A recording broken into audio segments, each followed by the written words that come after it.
Hello guys, आप सभी का स्वागत है Rajiv maths and reasoning classes में। आज हम कक्षा 10 डॉक्टर मनोहर रे जी की जो बुक है अभ्यास 12A का पहला प्रश्न हल कर रहे हैं। ये प्रश्न जो है बहुत अच्छा प्रश्न है और कई बार बोर्ड के एग्जाम में पूछा गया है। परीक्षा में जाने से पहले आप एक बार इस क्वेश्चन को जरूर करके जाएं, क्योंकि ये क्वेश्चन इस बार 2026 के एग्जाम में आने के लिए भी बहुत अच्छा क्वेश्चन है। क्वेश्चन एक बार पढ़ते हैं। क्या है? एक खिलौना त्रिज्या 3.5 सेंटीमीटर खिलौना है जिसकी त्रिज्या 3.5 सेंटीमीटर है। कहने का औचित्य ये हुआ, एक खिलौना जो है वो 3.5 सेंटीमीटर त्रिज्या वाला एक शंकु के आकार का है। उसी त्रिज्या वाले एक अर्धगोले पर एक अध्यारोपित है।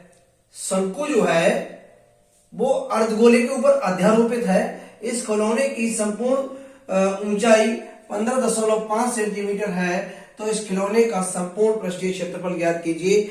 एक खिलौना जो है वो शंकु और अर्धगोले के दोनों आकारों को लेकर मिलाकर बनाया गया है। अर्धगोले के ऊपर अध्यारोपित किया गया है। ये अर्धगोला बनाया है। इस अर्धगोले के ऊपर एक शंकु को रखा गया है। जितनी त्रिज्या शंकु की है उतनी ही अर्धगोले की है। तो यहां लिख लेंगे, दिया हुआ है अर्धगोले की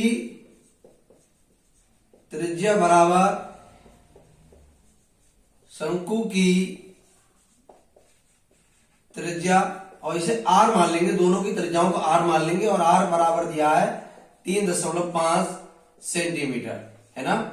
आगे कह रहे हैं इस खिलौने की संपूर्ण ऊंचाई 15.5 सेंटीमीटर है। यहां से लेकर यहां तक इस खिलौने की संपूर्ण ऊंचाई जो है 15.5 सेंटीमीटर है। इसे अगर a मान लें, इसे b मान लें, इसे c मान लें, तो ये o हो जाएगा।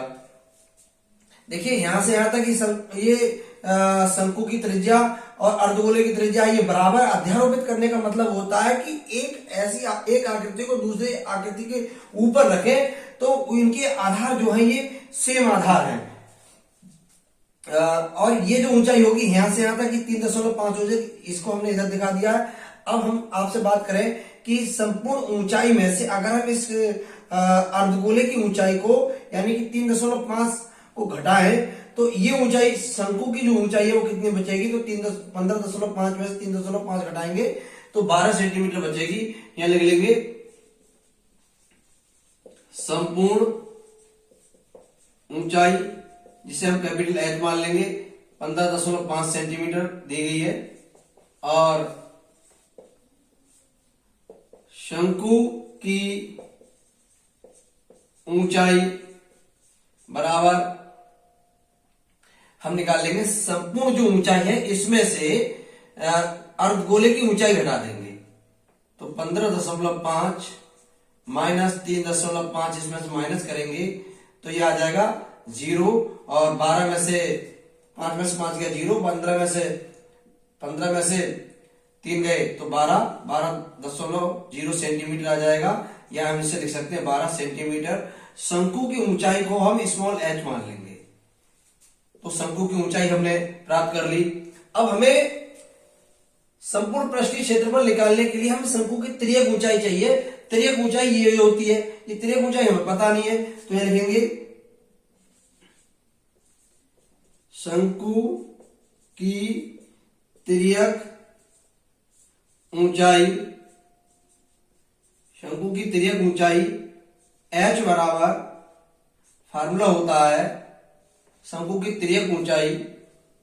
ये शंकु की तिर्यक ऊंचाई, इसको L बोलते हैं। और L बराबर फार्मूला होता है, ये देखिए संपूर्ण त्रिभुज बन रहा है यहाँ पे, तो एक प्रकार की हम पाइथागोरस में लग जाएगी। ये आधार हो जाएगा, ये लंब हो जाएगा, यानी कि r² प्लस h²। ये सूत्र होता है तिर्यक ऊंचाई बराबर r की वैल्यू 3.5 का स्क्वायर कर देंगे, प्लस h की वैल्यू भी निकालिए 12 का स्क्वायर कर देंगे। 3.5 का जब स्क्वायर करेंगे, 35 का जब वर्ग करेंगे तो ये आ जाएगा 25 और 4 12, 2 के बाद दशमलव लग जाएगा, 12.25 आ जाएगा, प्लस 12 का वर्ग करेंगे 144 आ जाएगा, इसको जोड़ लेंगे तो ये आ जाएगा 4 और 2 6, 156.25। इसका ये जो वर्गमूल होता है इसे वर्गमूल निकालेंगे तो 12.5 का ये वर्गमूल आ जाएगा। इसका वर्गमूल निकालेंगे तो 12.5 सेंटीमीटर आ जाएगा। ये आगे शंकु की तिर्यक ऊंचाई। अब हमें क्या करना है, हमें निकालना है इस पूरे पात्र का, इस पूरे खिलौने का संपूर्ण पृष्ठ। संपूर्ण पृष्ठ निकालना है खिलौने का, तो क्या हो जाएगा, संपूर्ण पृष्ठ हो जाएगा शंकु का संपूर्ण पृष्ठ, शंकु का पृष्ठ प्लस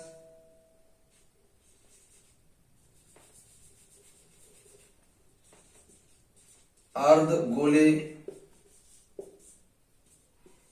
का पृष्ठ। वैल्यू लगा देंगे। शंकु का पृष्ठ का सूत्र होता है पाई आर एल प्लस इसका होता है अर्धगोले का पृष्ठ क्षेत्रफल 2 पाई आर स्क्वायर। यहां से पाई और आर कॉमन ले लेंगे तो L plus pi R common ले लेंगे, यहां से पाई और आर कॉमन ले लेंगे तो यहाँ एल बचेगा, यहां से पाई कॉमन ले लेंगे तो 2r बचेगा। वैल्यू लगा देंगे। पाई की वैल्यू 22/7 होती है, गुणा आर की वैल्यू 3.5 है और एल की वैल्यू अभी हमने निकाली है 12.5, तो 12.5 लगा देंगे प्लस 2 गुणा आर की वैल्यू 3.5। इसको सॉल्व कर लेंगे, 7 से काटेंगे 7 पंजे 35.5 आ जाएगा, तो 22 पंजे 110, 22 पंजे 110 और 0.1 के बाद आ जाएगा, है ना, गुणा।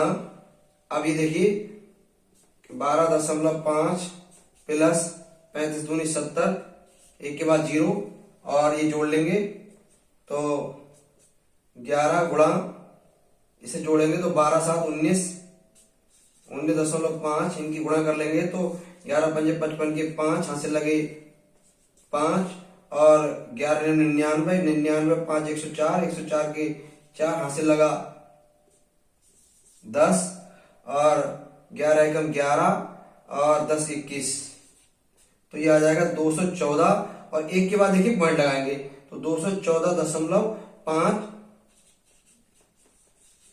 सेंटीमीटर स्क्वायर इसका आंसर आ जाएगा। मैं समझता हूँ ये क्वेश्चन आपको अच्छे से समझ में आ गया होगा। Thank you.